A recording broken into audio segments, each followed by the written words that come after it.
Hello guys, welcome back to my YouTube channel. If you are new here, welcome. My name is Ivy and I'm a content creator and YouTuber based in Asaba Delta State, Nigeria. And in today's video, I'm going to be starting a series. It's part of our life hack videos, but it's going to be in a two-part on child safety tips, and I'm going to be sharing it into part 1 and part 2 because the tips are just so much.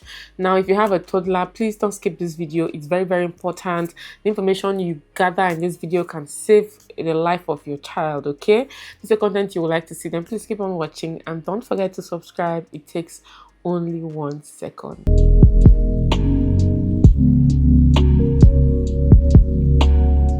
So like I said earlier in the intro, we are going to be sharing this into 2 parts. We have a part 1, which we are doing now, and a part 2, so that the video doesn't get too long. It's going to be divided into 7 sections. Okay, the first section is fall prevention. Fall prevention for your kids, things you can do to prevent them from falling, especially toddlers. Those set of humans, there's something else. It just takes a second for you to take your eye up from them, and like in the twinkle of an eye, they have committed 1 or 2 things, and you're just there looking like, what did I do? But we love them nonetheless. The second section is burn and hot object safety. So in that section, we're going to cover all the pointers related to burn and hot objects, so that you know how to protect your child in that aspect. The third section we're going to cover is poison prevention. Poison prevention, things you can do to prevent your toddlers from taking what they're not supposed to take.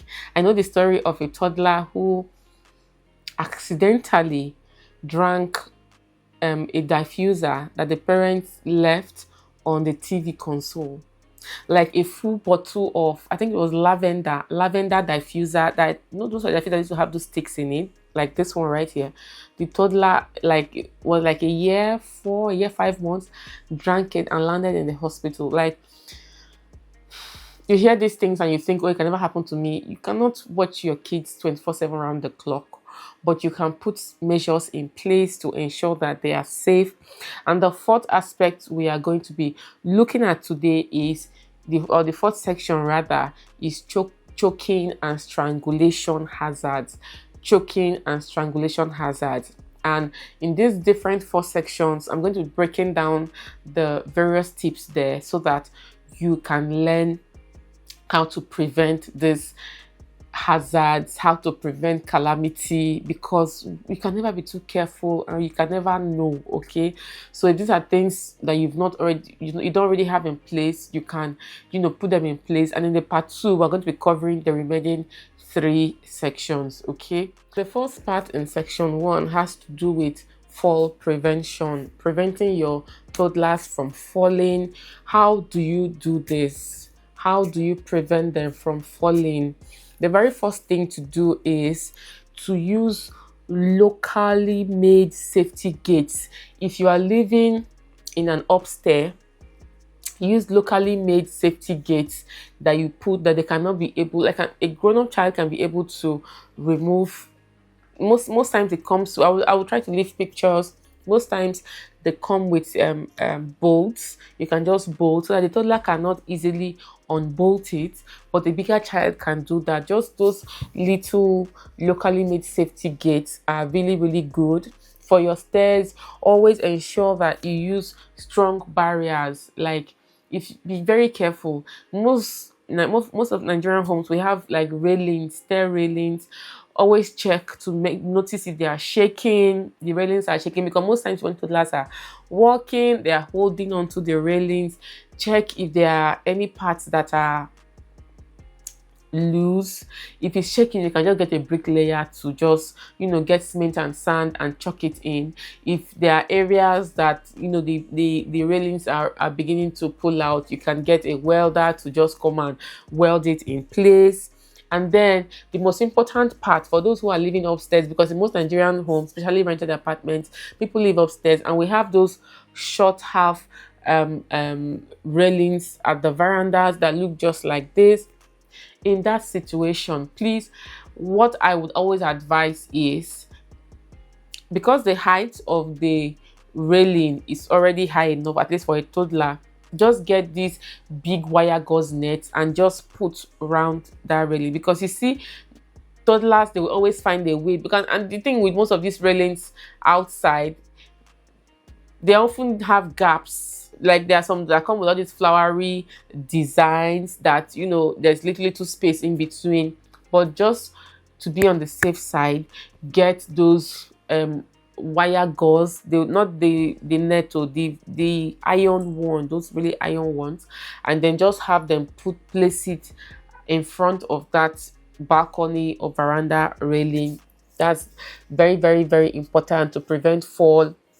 The very first compound I lived in after I got married, the very day I moved into that compound, an incident happened. Because as I was coming in, I saw, you know, people were gathered, people were rushing out, and I was wondering, I was like, what's going on? It wasn't like people I knew, because I was coming with my people, and I was like, at the compound, people waiting to receive me. But you could see the frenzy, everybody was hectic.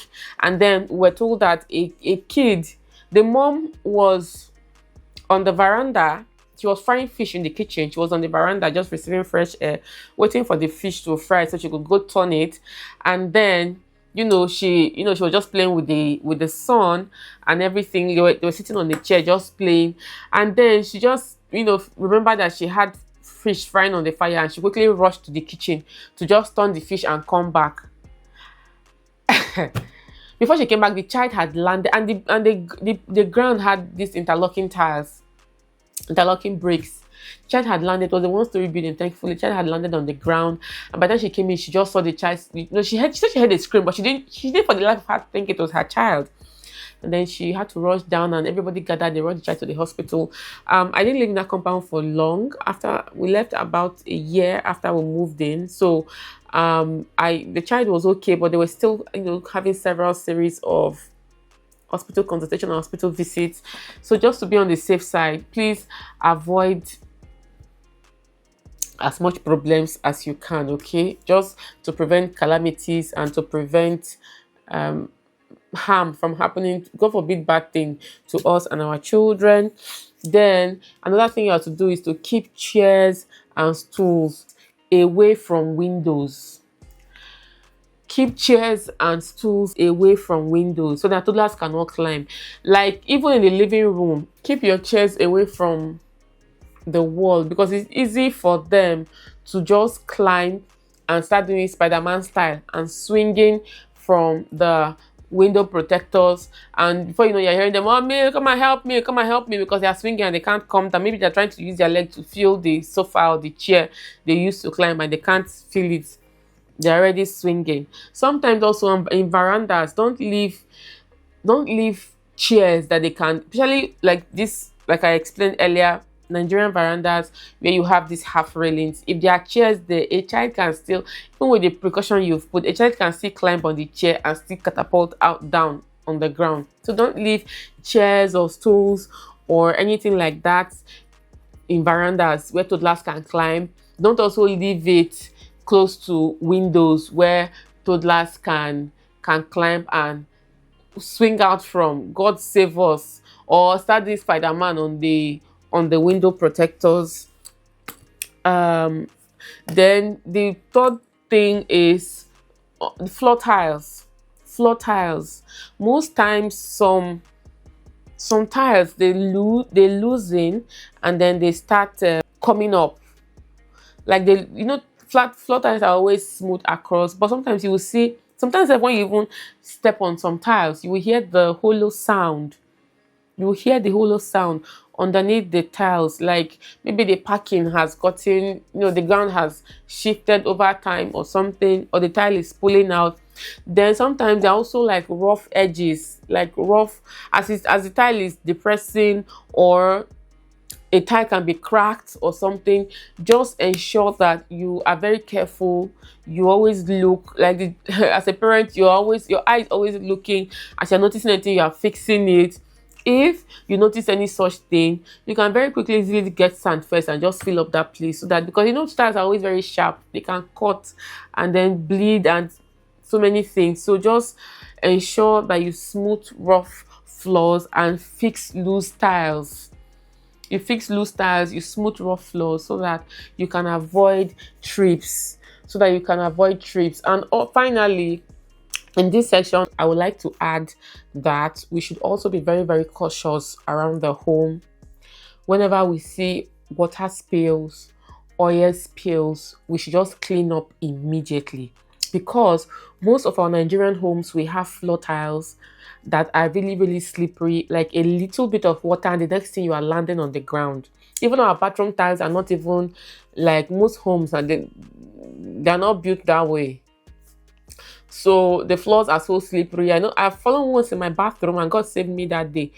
Even in my kitchen, one day, like I forgot I had mopped, and so I just as I was just entering there, I just found myself going down. What saved me was just that my kitchen door opened inwards. So as I was falling, as I held it, I didn't fall to the ground. Imagine how jarring it would have been. Imagine how that would have been for a child. Okay. So as soon as, like, days when I mop, they're one corner, because that's when they want to come and do, let's slide, yay, and do what? No. Or I do it when they are not home, because kids are a handful. We love them, but they're a handful. I would say when you notice spills, like someone is drinking juice and they pour some on the ground, or someone is drinking water and they pour some on the ground, the older kids always teach them these things, that they should, if you see spills, clean it up immediately, clean it up immediately, clean it up. And you yourself always be looking when you notice anything like this, oils, water, juice, anything, just quickly clean it up to prevent had I known. So that is the very, very first section we just covered on fall prevention. The second section we are entering into now is on born and object safety. Okay, especially for toddlers and little kids, you have to keep if you're using stoves, most people really use stoves again now, because kerosene is now really, really expensive. So most people use gas cookers or camp gas. So let me just say, camp gas is like really those short ones. You have the 5 kg ones, you have those ones that you can put on the ground and just cook. So I would say you have to be very, very careful when you are using those. If you have those other bigger standing gas, it's always difficult for, like, their hands can get to the knob, but it's easier for them to use those other smaller camp gas kind of thing to play with them. Always keep gas burners, gas cookers out of the reach of toddlers. Me personally, my kitchen, as I'm coming to the kitchen, I'm always locking it. Like the key is on the mouth of the door, and I just lock it. Because my kitchen leads, there's a door leading to the outside. So that door is always, like, once I'm entering the kitchen at night, that's the outside. At times we lock it. I'm bringing the key with me, because they've locked me inside the kitchen once. So I had to go use my key to open the back door and then go around, coming through the front door again to open the kitchen door, because they were not able to do that. They were playing and they just locked me in the kitchen. So if you have a kitchen built like that, it's very, very good. Me, I just love the fact that I can lock the kitchen. Like, if you have to go into the kitchen, come and tell me, I want to go to the kitchen, do what? And then they tell me what they're going to the kitchen for, and I can, just come get what they need for them, or, tell them, just go straight, take what and I'm watching, listening to hear the door open and close. Are you still there? No, mommy, we've left. So always try to keep your toddlers out of your kitchen if you can. Keep gas burners, gas cookers out of their reach, because they can be so curious. These little humans, they want to go they are seeing you lighting gas, they are seeing you doing things, they want to go and try it when you are not there. I see mommy doing this, I want to do it. Secondly, when you are cooking, especially when there's a video that was going viral last 3 or 2 months ago of a lady who was cooking, and she had a toddler at her back, and she was frying something, not even cooking, she was frying something, and the handle of the frying pan, that one not even and the toddlers, when you back a child, we that Nigerians, we carry our babies on the back, and then the child's leg just hit the frying pan. The thing fell on her, from her tummy, her lap down, got burned, like fried. Imagine hot oil. So we have to be very, very careful when you are in the kitchen with toddlers. When cooking, turn the pot or frying pan handles inwards. Turn them inwards so that it's very difficult for any little tap to bring them falling. It can be hot water, it can be hot oil, it can be anything. And then even when they go on their tippy toes, they're not able to drag it down and injure themselves. Another thing I would say is you have to, when it's not easy, all these things, they're not easy, but just try your best, okay? Hot water kettle, especially when you boil water in the kettle before you use it. I always leave it in the inner part of my 4-burner gas cooker, or at the edge of my sink inside, where I know that their hands cannot get to it. Avoid bringing down kettle and putting on the ground, ahead of when you want to make use of it, because they can just go there and they are curious. The kettle can burn them. They can even mistakenly pour the hot water. It can be it can be water in the kettle, in a pot. It can be just freshly cooked food, soup, stew, something. Then before they say, "Mommy, they've poured this soup, they've poured this," and they've burnt themselves in the process.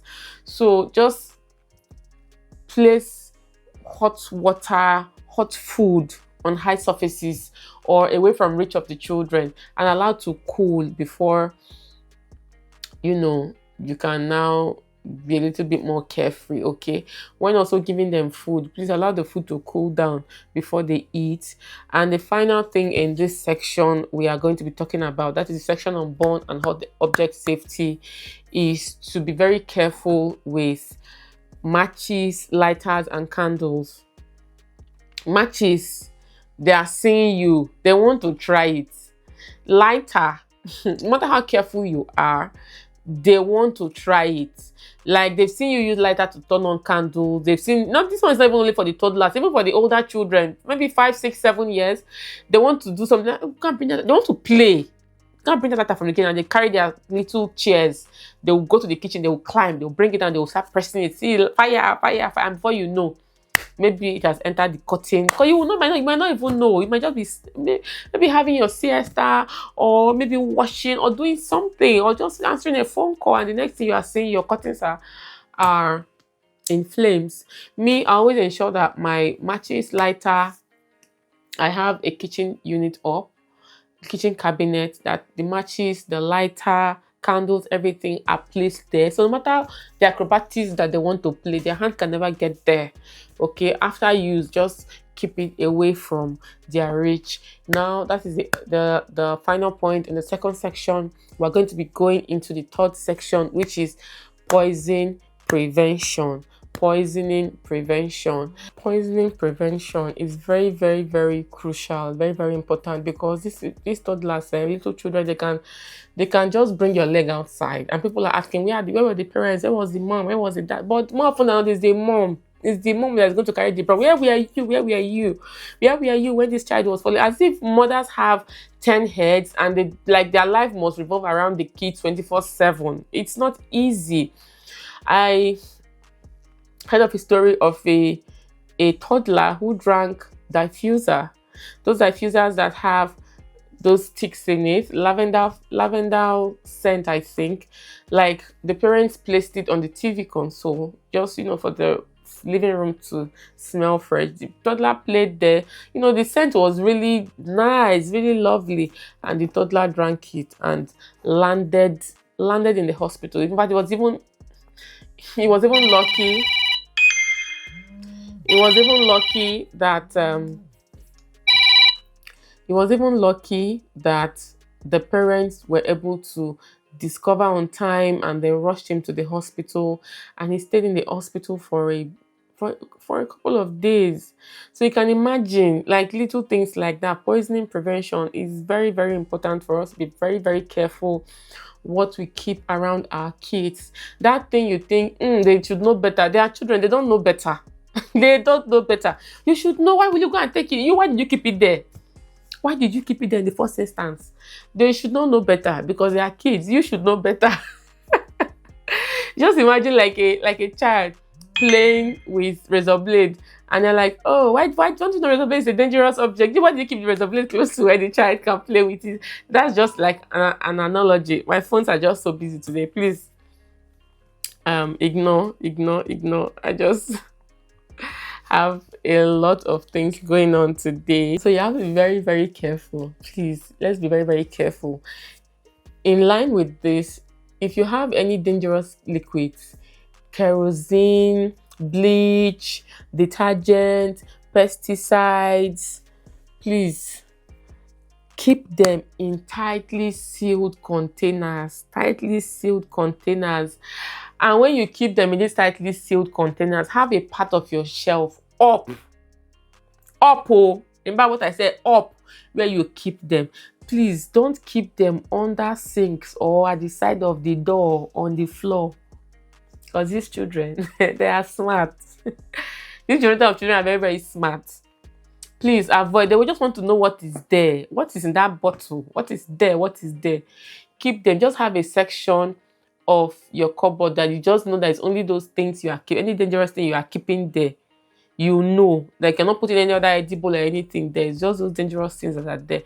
Most houses have these kitchen units that have up those cabinets at the upper that you have to stand to take things out from. Please, those ones have one part for keeping any dangerous liquids. And then one thing that most African parents do is they use bottles, they repurpose bottles. Let me see, like you can want to use pure water can to buy kerosene and you just keep it.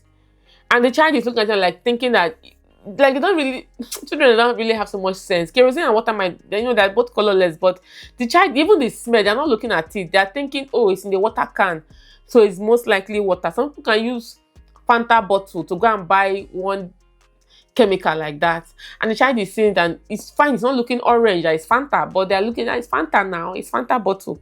So avoid using drink bottles for chemicals, because children is a very, very common cause of poisoning for children. Because even if sometimes the color will match, sometimes it will not match, but they don't even care because they recognize that bottle. They want to know what is inside. They will go. Then, please, for our papas and mamas that are used to drinking traditional medicines, abo, and all of those things, please keep them out of reach of your children. Please keep them out of reach, because even if it's not so dangerous as such, but they can take it in high dosages that might turn out to be dangerous. Okay, so just keep them out of reach. That is the third section on our list today. The fourth section, we're going to be delving into choking and strangulation hazards.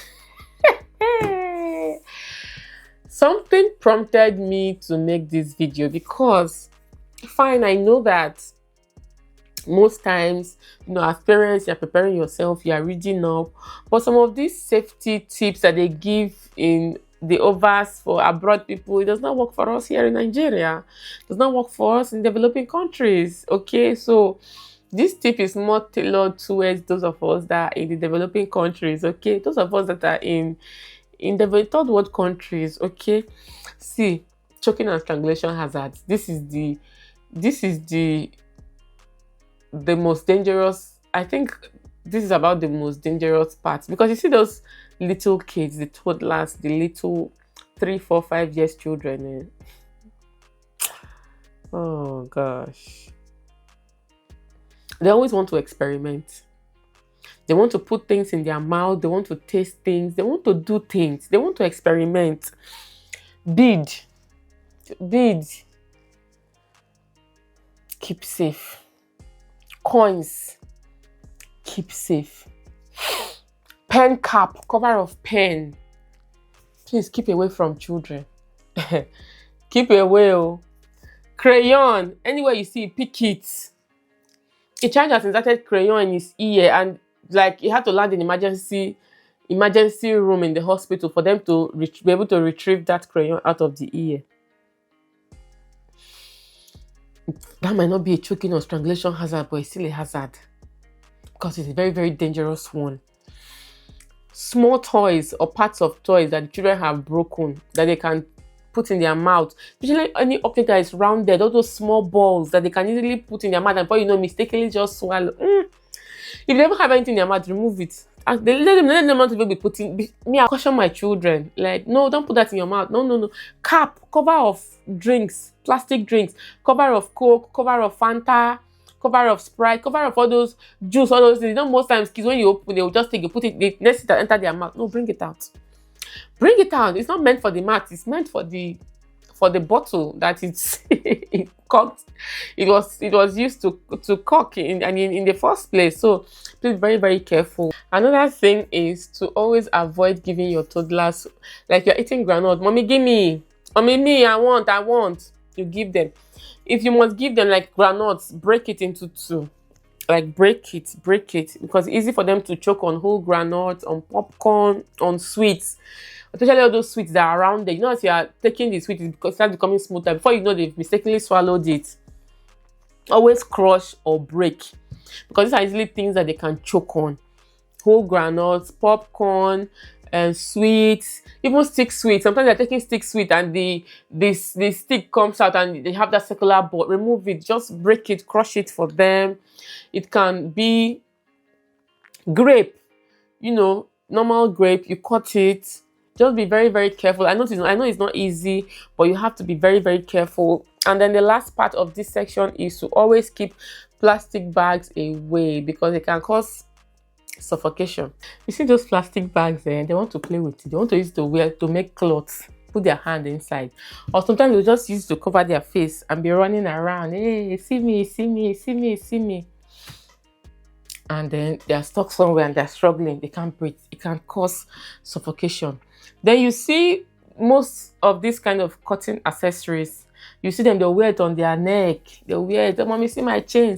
No, I want them. Let me not see any rope around your neck. By mistake now, they will just want to do one somersault in the rope, will just hold. The next thing they've strangulated. God forbid bad things. It's not our portion. So let's just be very, very careful. Toddlers can put someone in trouble. In the next part, I'm going to be talking about a whole lot. We're going to be entering other sections. Please, if this is a video that you like, just stay tuned, because I don't want this video to be too long. Thank you so much for watching. Thank you for staying tuned till the end. And until I come your way again, remain blessed. Bye, guys.